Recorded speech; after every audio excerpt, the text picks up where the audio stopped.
Masih di bab ke-13. Sekarang kita akan bahas satu hadis atau dua yang masih berkaitan dengan jalan-jalan menuju kebaikan. Bismillahirrahmanirrahim. Qala ma'alif rahimahullah ta'ala wa nafa'ana bihi wa bihi rahimakumullah.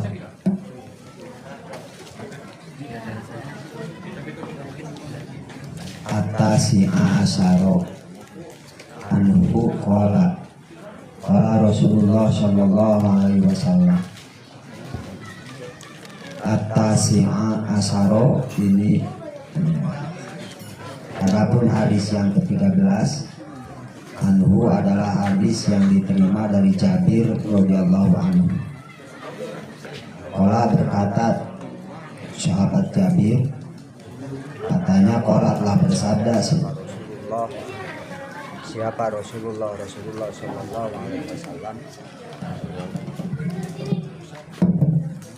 Siapa Rasulullah sallallahu alaihi wasallam? Ma min muslimin yagrisu gorosan illa kana ma akila minhu atau ma ukila minhu lahu shadaqatan.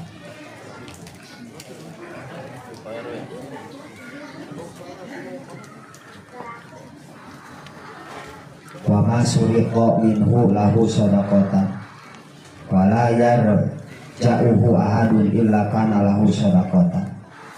Rawahu Muslimun wa fi riwayatin lahu kala yagrisul muslimu gorosan lahir.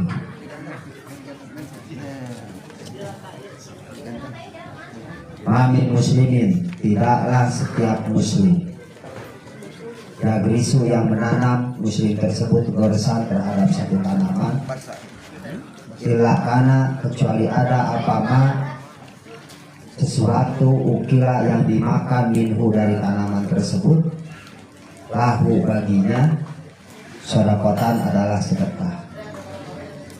Wa masuriko dan tidaklah dicuri minhu dari pohon tanaman tersebut lahu baginya sodakotan adalah sedekah. Wala yarja'uhu dan tidaklah mengurangi terhadap pohon tersebut sapa ahadun seseorang ilakana kecuali ada sesuatu yang dikurangi itu lahu baginya sodakotan adalah sedekah. Rawahu diriwayatkan terhadap hadis ini siapa muslimun imam muslim. Bagi riwayatin dalam satu riwayat lahu masih dimiliki imam muslim. Ala yagrisu tidaklah menanam siapa muslim seorang muslim gorosan terhadap satu tanaman Fayaqulu kemudian memakan minhu dari tanaman tersebut siapa insanun manusia wala dabatun dan binatang wala tairun dan burung illa kana kecuali ada makanan tersebut tanaman orang muslim tersebut atau sesuatu yang dimakan tersebut lahu bagi seorang orang muslim itu sedekatan adalah sedekah ila yaumil qiyamati sampai hari kiamat. Tapi riwayatin lahu dan dalam satu riwayat lahu masih milik imam muslim. Layak berisu tidaklah menanam siapa muslim seorang muslim gorosan terhadap satu tanaman. Walaya jerau dan tidak menanam ya jerau itu menanam syar'an terhadap satu tanaman. Fayaqulu kemudian makan minhu dari tanaman tersebut siapa insanun manusia wala dabatun dan binatang wala syai'un dan apapun itu illa kana kecuali ada tanaman tersebut lahu baginya illa kana kecuali ada lahu baginya apa sedekah sedekah atau illa kana kecuali ada dari yang makan lahu bagi muslim bagi seorang muslim sedekatan adalah sedekah. Warawayahu dan meriwayatkan Imam Bukhari Muslim. Warawayahu adapun meriwayatkan Imam Bukhari dan Imam Muslim terhadap hadis ini jami'an seluruhnya meriwayati Anasin dari riwayat sahabat Anas radhiyallahu anhu. Qauluhu adapun makna perkataan baginda Rasul yajra'uhu yakni lafaz yarja'uhu yakni lafaz yarja'uhu ayan yanqusuhu maknanya yanqusuhu mengurangi. Dalam hadis ini kembali kita diajarkan bagaimana menjadi orang yang bermanfaat bagi orang lain. Dalam hadis ini kata Nabi, tidaklah setiap orang menanam satu pohon, apapun pohon itu, kemudian ilakana kecuali apa yang dimakan oleh orang lain, oleh binatang, oleh apapun dari pohon tersebut, mau daunnya, mau buahnya, mau apanya yang dimakan dari pohon tersebut, atau dicuri dari pohon tersebut, atau dikurangi dari pohon tersebut oleh orang lain, maksudnya bukan oleh dirinya, kecuali apa yang dikurangi, apa yang dimakan, apa yang dicuri itu menjadi sedekah bagi si penanam. Kita nanam mangga di depan rumah, sama anak-anak manggana tiap malam dicopetan, ada ketawur, kayak pentil, ya kata kita, ada itu sedekah. Apa yang itu?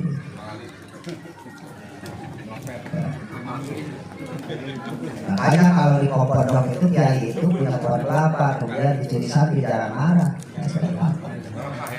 Saya ingat kalau pula saya guna guru saya di pondok di Sumedang banyak kolamnya, banyak pohon kelapa.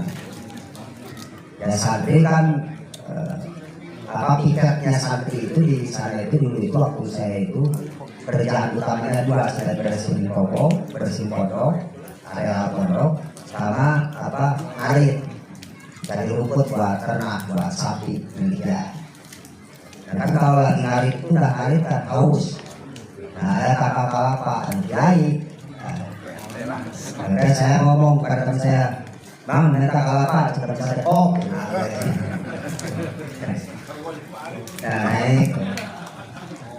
Nah, tapi kemudian ada yang ini, ada orang kampung yang sedikit usia datang ke kiai, itu cuma anak santri nyuriin kelapa terus, banyak dan lain gitu, kemana-mana karena diderek. Kelapa karena diderek, lain gitu. Jadi itu milik saya.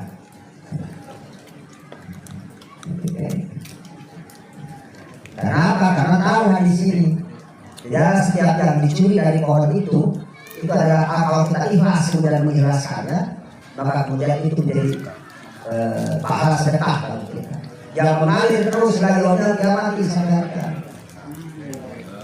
Tidaklah kita menanam kemudian makan dari tanaman tersebut dimakan orang, dimakan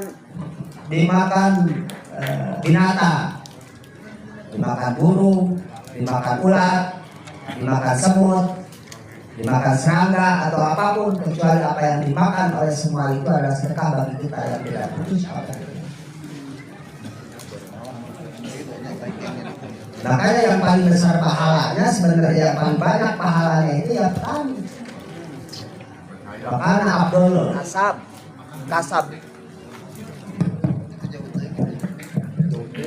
terbaik itu adalah kami, karena tidak ada satupun makhluk di muka bumi ini atau orang di muka bumi ini yang tidak makan. Nah kali dia di Indonesia atau jauh-jauh yang 200 juta penduduk Indonesia kabeh dengan samu makan nasi. Nasi itu dari beras itu dari padi yang ditanam. Setiap yang dimakan padi, satu butiran padi, beras, butiran nasi yang dimakan oleh kita itu adalah menjadi sedekah bagi yang menanam. Dan itu tidak putus sampai hari kiamat. Orang menanam pohon, pohonnya ada buahnya bisa dikonsumsi, Maka setiap orang yang mengkonsumsi buah itu, setiap dari buah yang dikonsumsi oleh orang lain merupakan pahala sedekah bagi kita. Tidak ada buahnya, tapi pohonnya rindang seperti pohon beringin.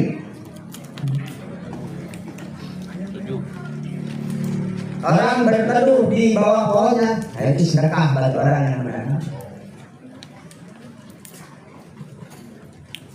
Atau orang menghirup oksigen, tidak ada orang yang tidak butuh oksigen. Dari pohon yang ditanam oleh kita, maka setiap hisapan napas yang dihisap oleh orang itu sedekah bagi penanamnya. Berapa pahala orang yang menanam pohon, maka orang menanam pohon itu sedekah. Sedekah oksigen bukan hal sepele. Ya, saya pernah cerita oksigen itu gratis, Allah sediakan. Tetapi medianya harus kita tanam. Dan media yang paling besar dari oksigen itu adalah ya, pohon, kalau di darat. Kalau di lautan ya itu plankton, binatang-binatang kecil itu plankton. Itu penyedia oksigen terbesar plankton itu di seluruh dunia. Jadi kalau lautnya tercemar, planktonnya mati, ya berkurang oksigen. Jadi kita pohon dari tuara, ya berkurang oksigen. Makanya penting nanam pohon itu penting. Pahalanya akan terus mengalir sampai hari kiamat selama orang masih bernapas. Dan napas itu diambil dari oksigen itu diambil dari pohon yang kita, salah satunya dari pohon yang kita tanam, ya berarti kita menabung pahala yang banyak. Jadi satu pohon bisa berapa orang menghirup oksigen itu. Nah, ini pahala yang tidak terasa. Bukan hanya manusia, binatang pun ada. Dabah itu binatang yang melata, binatang yang berjalan di muka bumi. Kalau toir itu yang terbang, apapun itu. Yang terbang bahasa Arab biasa disebut tairun. Bukan hanya burung, semua makhluk yang terbang disebut tairun, apapun. Nyamuk, kupu-kupu, ya apapun lah, pokoknya yang terbang semuanya itu tairun dalam hadis ini. Dan dabatun itu mana asal dabah itu adalah binatang yang biasa dipakai kendaraan, dabah biasanya dalam bahasa Arab itu binatang yang biasa dipakai kendaraan. Tetapi tidak sedikit di dalam literatur bahasa Arab yang mengumumkan makna dabah untuk setiap binatang yang berjalan di muka bumi, mau dijadikan kendaraan atau tidak,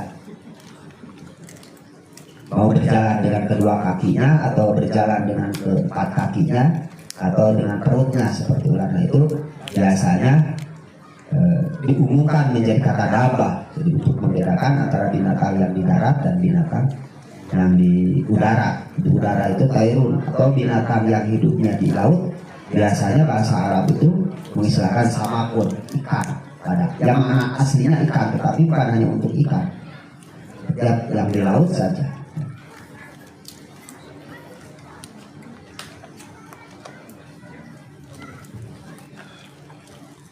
Nah, ini hadis menurut saya sangat penting untuk saat ini, di mana keseimbangan lingkungan sudah sangat mengkhawatirkan. Sekarang lebih banyak bangunannya daripada pohon di Karawang. Dulu waktu kecil seingat saya sepanjang Suroto Kunto itu ada banyak pohon-pohon mahoni itu. Sepanjang Suroto Kunto itu ya dari lampu merah ini sampai lampu merah Johar itu kan Suroto Kunto itu.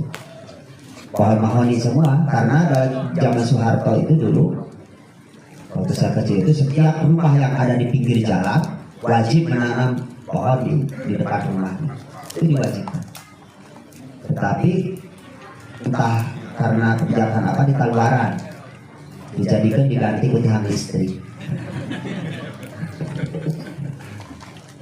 Nah, panas katakan, nggak nggak ada satupun pohon kecuali ada ini dari jalan Cinangau sama saya pohon apa itu masih ada pohon, beberapa pohon yang tidak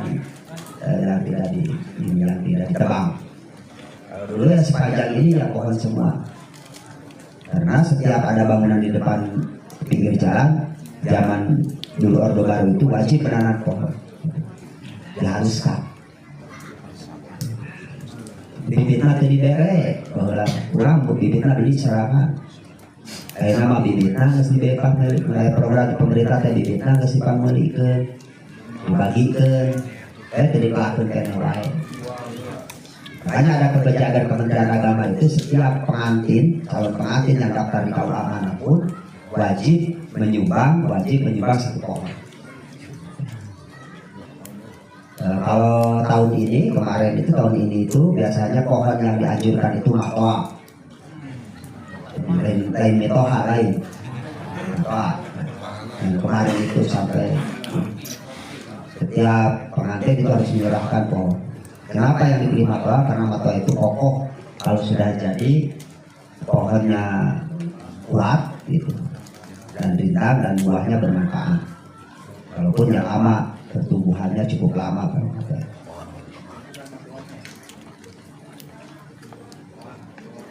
Nah itu langkah baik sebetulnya yang harus didukung.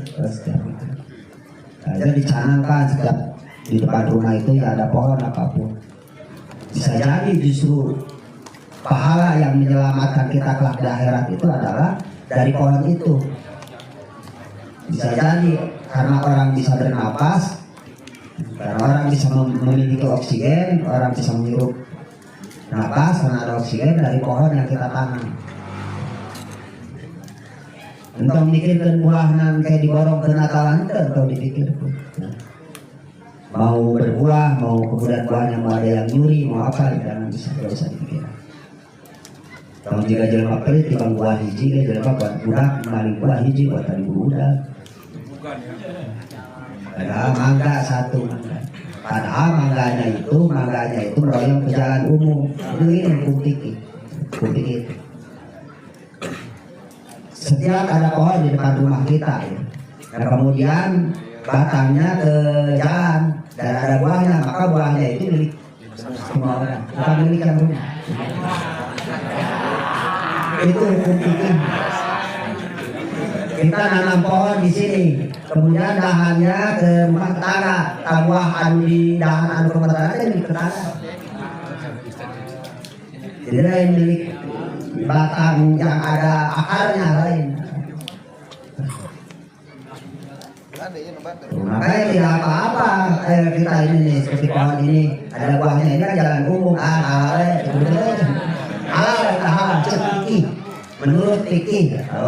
menurut fikih begitu, menurut hukum fikih.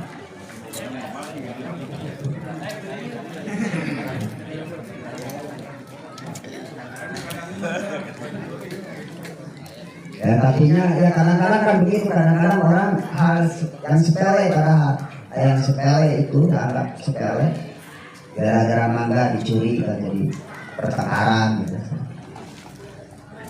Dan saya punya pengalaman karena waktu istri saya hamil dan pertama itu pengen mangga tetangga, ayam buah etang gitu. Orang pengen tak, ternyata dipikir, mau gabung dengan meta yang kamaling. Jadi berada yang malah berbeda, yang buah eta yang kita kan nyuri dosa, nyuri mah. Berbicara semoga orang yang punya ya, silahkan ambil. Ya ambil. Mau berbicara ya, mau minta mau menang maling gitu. Kayak begitu Pak.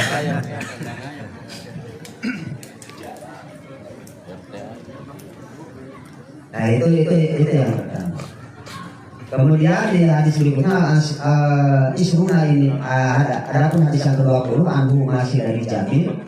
Qala berkata sahabat Jabir aroda bermaksud siapa Banu Salimata, keluarga Salimah, ada keturunan Salimah, Banu Salimah. Ayat takilu bermaksud untuk pindah pindah rumah, maksudnya yang tak perlu berbantu untuk pindah mereka semua kurba masjid pindah ke dekat masjid. Apalagi maka sampai dalika kabar tersebut Rasulullah kepada Rasulullah Shallallahu Alaihi Wasallam. Wala berkata lahum Rasulullah lahum kepada Bani Salimah itu, inahu bahwa sesungguhnya pada balagani, bahwa sesungguhnya telah sampai kepadaku apa anakku sesungguhnya kalian, ini perkataan Nabi, turiduna menginginkan kalian semua atau bermaksud kalian semua ayat takiru untuk pindah kalian semua kurban masjid ke dekat masjid. Lalu menjawab Bani Salimah itu, naam benar ya Rasulullah. Naam ya Rasulullah, benar ya Rasulullah. Pada arona aku bermaksud dalika terhadap tujuan itu, dalika terhadap pindah itu. Bahwa maka berkata Nabi, Bani Salimah, wahai Bani Salimah, ya rukun, tetaplah kamu di tempat asalmu sekarang, karena tuktamu ditulis apa asarukum langkah kalian. Ya rukun, tetaplah kalian di rumah kalian yang sekarang, tuktamu karena ditulis apa asarukum langkah kalian. Nah maksudnya begini. Jadi ada kisah bahwa ada seorang, maksudnya keluarga Bani Salimah, berarti tidak satu orang, masih satu keluarga, satu atau dua rumah, beberapa rumah, beberapa rumah berhendak pindah lokasinya ke dekat masjid, ya di Madinah ini, mau pindah ke dekat masjid, pindah rumah ke dekat masjid. Kemudian kabar tersebut sampai kepada baginda Rasul. Banyak baginda Rasul kemudian berkata kepada keluarga Bani Salimah itu, wahai keluarga Bani Salimah, kamu tetap di rumah sana karena langkahmu itu dihitung. Langkahmu akan dicatat. Ya, langkah dari rumah itu ke masjid akan dicatat. Semakin jauh maka semakin banyak pahala. Semakin jauh rumahnya maka semakin banyak pahala. Wabil riwayatin, di dalam satu riwayat redaksinya itu, wabil riwayat dalam satu riwayat, inna bikuli fatwatin, karena sesungguhnya dari setiap langkah itu derajatan ada derajat. Rawahu meriwayatkan terhadap hadis ini siapa Muslim Imam Muslim. Rawahu meriwayatkan juga terhadap hadis ini. Rawahu Al-Bukhari meriwayatkan terhadap hadis ini ayat juga meriwayatkan terhadap hadis ini juga siapa Imam Bukhari di mana dengan mana yang sama walaupun redaksinya kemudian berbeda. Tapi riwayatnya dalam satu riwayat, tapi riwayat Anasim dalam satu riwayat yang dalam satu hadis yang diriwayatkan oleh Imam Anas radhiyallahu anhu, ini riwayat Anas dari riwayat Anas radhiyallahu anhu. Bani Salimah, adapun Bani Salimah di dalam hadis ini dikasih lagi dengan kasar lam Salimah. Qabilatun adalah satu suku marukatun yang dikenal dengan Ansori dari sahabat Ansor. Wa asarum, mana asarum di dalam hadis ini adalah Kutohum adalah langkah-langkah mereka menuju masjid. Langkah dari Islam menuju masjid. Nah ini juga hadis ini masih menceritakan kebaikan itu ya kebaikan sederhana sebetulnya. Langkah kita dari rumah itu dicatat oleh Allah. Dalam langkah kita menuju tempat-tempat kebaikan, menuju pengajian, menuju masjid, atau menuju tempat-tempat kebaikan itu dicatat oleh Allah sebagai amal kebaikan. Demikian pula langkah kita menuju tempat-tempat keburukan dicatat oleh Allah sebagai amal keburukan. Semakin jauh jarak antara rumah kita atau antara tempat kita tinggal dengan jarak tempat kebaikan itu dilaksanakan, maka semakin besar pahala kita ketika mendatangi. Ya, RT itu RT 25, 24, 25. Udah datang kali ke pengajian maka pahalanya lebih besar daripada kurang dia. Tapi kan orang dia nama pahalanya ditambah kunjungan. Kalau kan pahala ringkas sedikit dan pahala langkah sedikit, tapi ada pahala sedekah. Jadi karena imbang kan.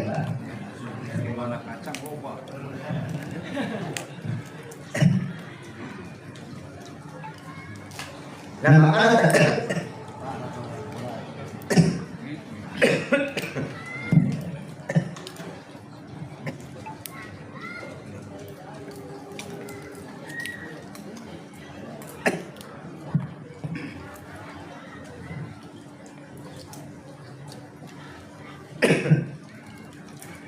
agak gelap karena saya kebetulan baru pulang dari Cianjur semalam berangkat dari kemarin, jadi nyetiran terus ya kecamatan gitu. Jadi capek tapi ketika tidur apa nyetir sambil tidur bareng nyetiran maka tidur. Karena tidak tidur 24 jam tidak tidur nyetir. Nanti merem aja tidur. Istirahat sholat subuh di rest area, nah bisa tidur dulu, dan walaupun dilarang di masjid dilarang tidur di dalam masjid. Nah sebetulnya nggak boleh, masjid itu nggak boleh begitu. Masjid itu justru seharusnya yang mempersilahkan, karena terutama yang di pinggir-pinggir jalan itu orang kan sudah perjalanan jauh, nah butuh istirahat.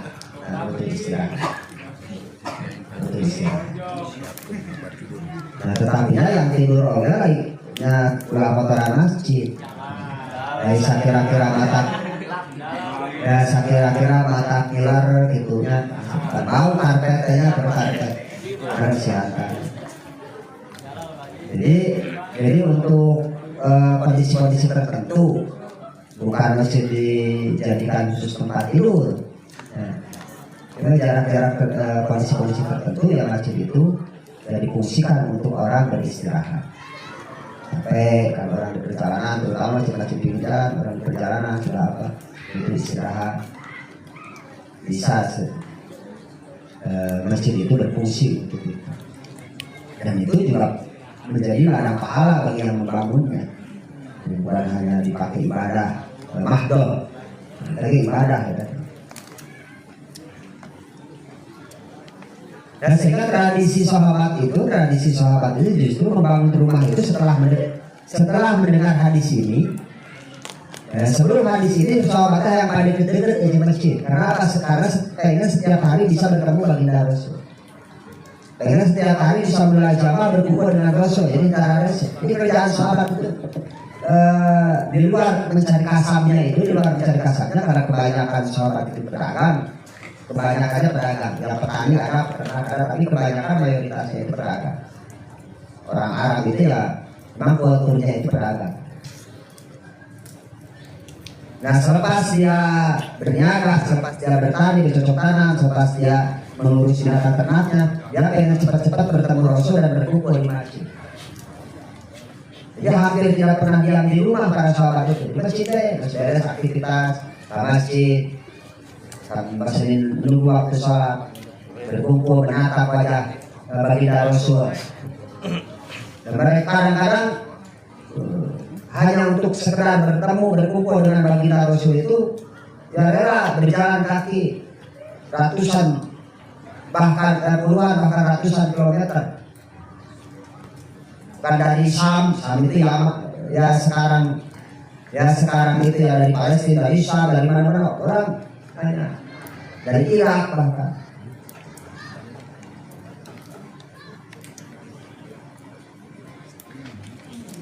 Ya kalau kita dengar cerita Uwais Al-Qarni itu kenapa dia bukan sahabat padahal hidup di masa Rasul?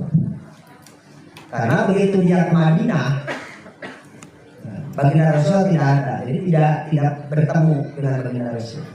Ada definisi sahabat itu orang yang pernah melihat Rasul, walaupun hanya sebentar, dan dia beriman kepada Rasul, itu sahabat. Walaupun hanya sebentar dia melihat Rasul, itu sahabat. Kalau pernah bertemu, walaupun Nabi tidak menang, misalnya dia dari kejauhan, dari jauh melihat Rasul, kemudian dia beriman, itu otomatis jadi sahabat. Nah walaupun satu zaman dengan Rasul, tetapi dia tidak pernah bertemu Rasul atau bertatap muka dengan Rasul, tidak disebut sahabat. Nah Uwais Al-Qarni ini kan orang soleh, orang yang di dalam hadis itu diceritakan atau di dalam literatur itu orang yang biasa-biasa saja di bumi tapi sangat terpopuler di langit. Sahabat itu orang yang paling populer di kalangan malaikat, di kalangan bidadari. Ya, karena dia itu rela menggendong ibunya demi untuk melaksanakan ya keinginan ibunya beribadah haji.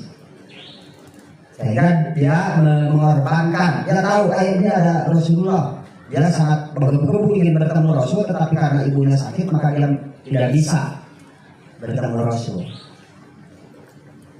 Tidak bisa bertemu Rasul. Dan jadi tradisi orang sahabat pada waktu itu pengen dekat sekali sebelum ada mendengar hadis ini. Pengen dekat sekali dia itu dengan masjid, jadi pada dekat di masjid. Nah tetapi ketika sinyalnya tidak stabil ya. Tetapi ketika mereka mendengar hadis ini, maka mereka sampai jauh-jauh di masjid. Sampai jauh-jauh di masjid, karena bagi mereka itu ya, mengkoleks pahala itu sangat berarti. Jadi setiap aktivitas hidupnya itu sebisa mungkin pengen mengumpulkan sebanyak mungkin pahala. Jadi tidak ada tujuan lain, yang pahala sebesar-besarnya. Nah, orang yang pada deket-deket di masjid, ya, tapi nah mereka masjid nama kedua gitu, deket lagi. Nah bahkan ketika Nabi Mi'raj itu, ketika Nabi Isra, Nabi dibawa ke sebuah daerah oleh malaikat Jibril, satu kampung, di mana di kampung itu rumah-rumahnya itu aneh, rumah penduduk itu, penduduknya itu mukanya itu putih semua, berseri artinya, bukan berseri, justru seperti orang yang kurang tidur, cepat bahasa Sunda. Pak Arias, pucat. Tapi anehnya rumahnya itu, di depan rumahnya itu ada kuburan. Dan rumahnya itu jauh dari semuanya, itu nggak ada yang dekat masjid, Kemudian ditanya oleh malaikat, bertanya Nabi pada malaikat, ini kaum siapa? Ini kaum ini, mereka ini satu kampung tidak pernah sakit. Tapi mukanya seperti orang sakit, karena mereka tidak pernah tidur. Setiap malamnya mereka itu beribadah kepada Allah. Jadi pucat, tapi tidak pernah sakit. Karena di kampung itu tidak ada satupun orang yang pernah berbuat maksiat. Karena berbuat dosa dalam sekampung. Tidak ada yang berbuat dosa. Dan rumahnya kenapa jauh dari masjid? Karena mereka ini pengen pahalanya semakin banyak. Kenapa dekat kuburan? Karena mereka supaya selalu ingat kematian. Jadi keluar imam ke kuburan ingat maut. Aina batur di kubur dia sifat kurang. Selalu ingat kematian. Nah orang mana pada jauh-jauh di kuburan, pada dekat-dekat ke masjid. Padahal yang baik itu dekat kuburan, jauh di masjid. Nah rumah yang bagus itu. Supaya ke masjid kita dapat pahala banyak, nah ke kuburan kita selalu ingat kematian. Berapa upaya jauh-jauh, kuburan kecil.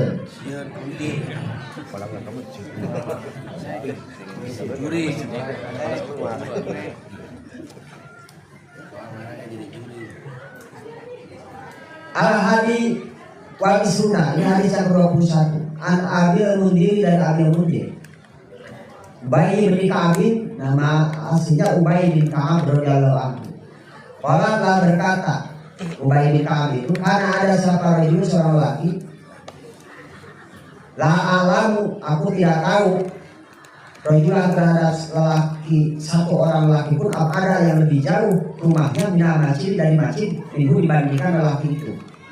Dia ada satu orang lelaki, maksudnya seorang sahabat, seorang lelaki pada masa itu, yang kata perawi, aku tidak tahu satu orang pun yang rumahnya lebih jauh dari dia.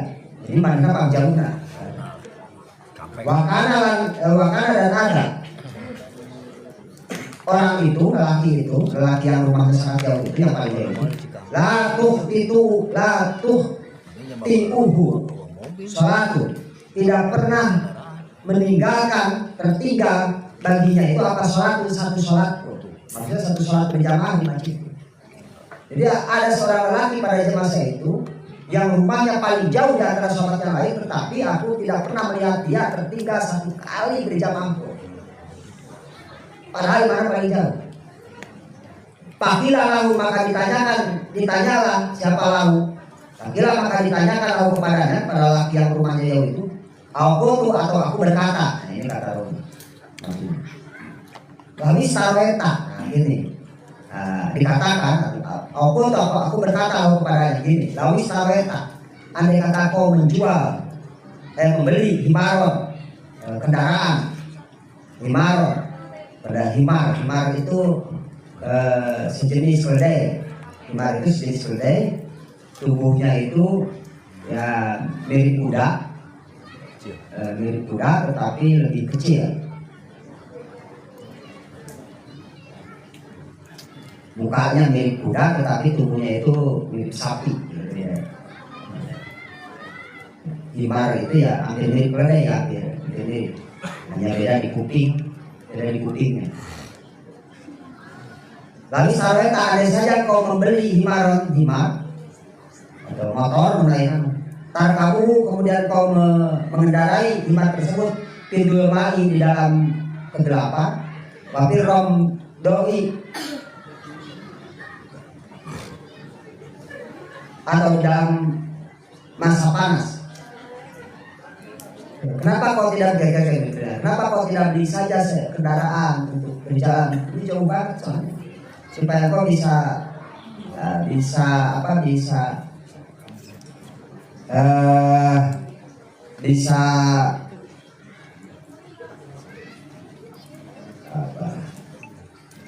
nyaman gitu lah, bisa nyaman dalam perjalanan ketika menuju masjid. Apalagi dalam kondisi gelap atau kondisi panas, sangat panas. Di malam atau maksudnya di siang hari. Maya suruni, tidaklah yang membahagiakan kepadaku anna manjili, bahwa sesungguhnya rumahku itu ila jandil masjid, dekat ke samping masjid. Ini uridu, hanya saja sesungguhnya aku uridu menginginkan ayub tabah, dicatat li bagiku apa mang saya langkah kakiku ila masjid, kepada masjid, warujui dan langkah kembaliku ila tidak jatuh ketika kembali aku ila ahli, kepada keluarga. Apabila maka berkata siapa Rasulullah SAW, pada jamaah Allah sungguh telah mengumpulkan siapa Allah laka bagimu dari terhadap keinginan itu kullahu seluruhnya.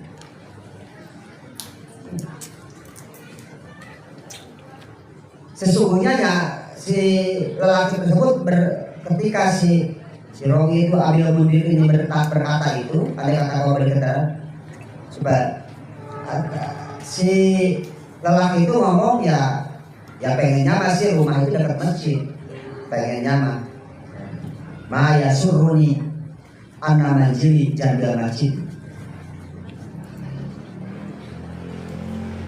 Kira-kira ya hanya saja yang lebih aku sukai, aku ingin dicatat oleh Allah setiap langkahku ketika menuju masjid dan setiap langkahku ketika kembali dari masjid. Nah, Nabi berkata bahwa keinginan dia itu dua-duanya dipenuhi Allah.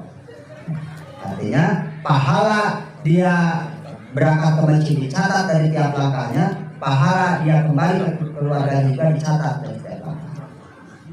Jadi dua-duanya pahala. Keluar di masjid menuju masjid dari rumahnya menuju masjid dapat pahala banyak. Keluar di masjid menuju keluarganya juga itu dapat pahala yang banyak karena langkah. Nah ini tidak ada, saya belum menemukan siapa lelaki ini yang dimaksud dari lelaki ini siapa. Yang dimaksud dari lelaki ini siapa? Tapi yang pasti bahwa ini dari golongan kaum Ansor, artinya orang penduduk Madinah setempat. Penduduk Madinah setempat yang rumahnya paling ujung, artinya di ujung perbatasan Madinah, bukan di pusat kota. Nah beda dengan kita umroh. Berapa umroh yang paling dekat di masjid kan? Kalau kamu dari jauh kan bapak travel tadi jauh kan? Padahal kalau melihat hadis ini ya semakin jauh pahalanya semakin besar. Beberapa hotelnya yang jauh. Menkat repot di mana hotelnya? Tadi Aiman lah, itu sama Aiman mah 2 langkah ke tepi ke Masjidil Haram. 2 langkah. Bukan 2 langkah baru membuka pintu juga udah Masjidil Haram. Atau di jam tower apa lagi pelatarannya langsung pelataran Masjidil Haram. Ke sini ke wilayah Hajian, 300 meter, 400 meter, lumayan. Kalau di Sepalah juga sekitar 1 kilo, dan di Sepalah 600 sampai 1 kilo jaraknya. Kalau jamaah haji juga kalau jamaah haji Indonesia rata-rata paling jauh. Kalau sekarang itu ya paling jauh 4 kilo, paling jauh itu. Gak ada yang lebih dari itu ya. 4 kilo, 2 kilo, 3 kilo. Nah kalau melihat hadis ini justru yang jauh yang harusnya lebih bahagia itu.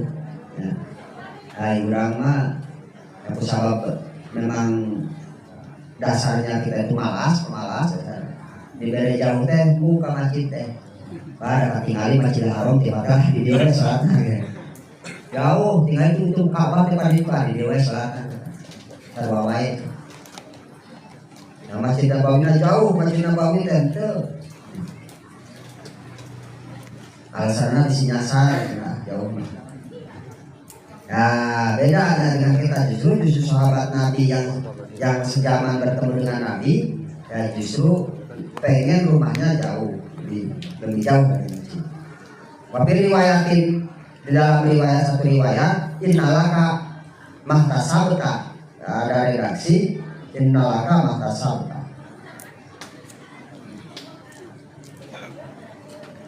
Innalaka sesungguhnya bagimu pahala ihtasabta yang kau upayakan. Ya, pahala itu dihitung dari sebesar upaya kita. Semakin besar upaya kita untuk menggapai pahala itu, maka semakin besar pahala. Jadi di dalam bahasa lain, al-ujroh biqadri masafah. Pahala itu tergantung besar dan kecilnya upaya. Semakin besar upaya, maka semakin besar pahala. Semakin besar rajin tangan, maka semakin besar pahalanya. Kumakariku berbahasa Sunda, semakin sulit, semakin susah, maka semakin besar pahalanya. Semakin jauh ke masjid, semakin besar pahalanya, kalau semakin susah perginya.